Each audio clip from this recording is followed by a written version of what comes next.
هو ليه الكائنات العملاقة اللي كانت عايشة على كوكب الأرض من ملايين السنين مش معانا دلوقتي؟ الكائنات دي ما بقتش موجودة دلوقتي بسبب حادث اسمه الماس اكستنشن أو الانقراض الجماعي.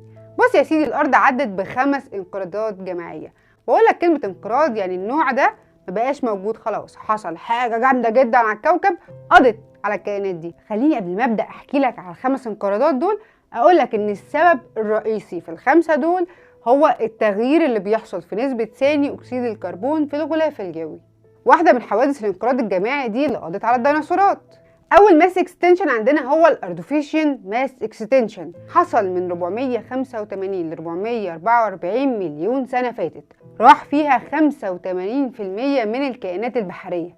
سبب الانقراض في العصر ده هو انخفاض نسبة ثاني أكسيد الكربون، ولما بتنخفض نسبة ثاني أكسيد الكربون بتنخفض درجة الحرارة. العلاقة بينهم طردية، ده بيزيد دي بتزيد، ده بيقل ده بيقل. ومع انخفاض درجة الحرارة ابتدى يتكون جليد في القطب الجنوبي، ولما الجليد اتكون ده شفط مية تطير من البحار والمحيطات، فأدى إلى إن منسوب البحار والمحيطات قل مئات الأمتار. في كائنات حية ما قدرتش إنها تتأقلم مع درجة الحرارة دي فانقرضت خلاص، ما بقتش موجودة، بس في كائنات تانية قدرت إنها تكمل وتعيش.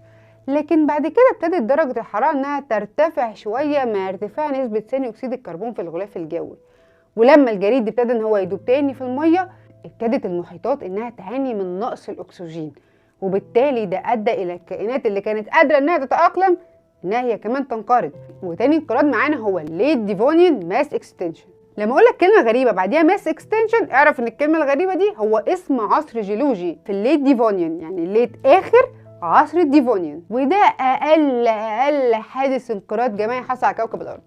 الليت ديفونيان ماس اكستنشن حصل من 383 ل 359 مليون سنه فاتت، قضى على 75% من الكائنات الحيه. خليني اقول لك ان مش اول ما بتحصل الحاجه هوبا كل الحاجات بتنقرض، لا، انا عايزه اقول لك في الليت ديفونيان ده الكائنات الحيه فضلت 20 مليون سنه في شقاء ومعافرة وبتحاول انها تتأقلم مع البيئة الجديدة لحد ما استسلمت وردت بالأمر الواقع وانقرضت. لما العلماء درست الصخور والطبقات اللي موجودة في الليت ديفونيان عشان يعرفوا سبب الانقراض، اكتشفوا ان سبب الانقراض كان نشاط بركاني ضخم. لما بيحصل انفجار بركاني بيحصل كذا حاجة. اولا بيتم اطلاق كميه كبيره جدا من ثاني اكسيد الكربون بسبب احتباس حراري، بيتم اطلاق كميه هائله من اكسيد الكبريت اللي بيندمج مع السحب ويعمل لك امطار حامضيه. برضو بيتم اطلاق كميه كبيره من الحمم البركانيه، والبركان بقى اللي انفجر ده طلع 240 الف ميل مكعب من الحمم البركانيه. العلماء برضو لما درست الصخور والطبقات لقيت فيها نسبه من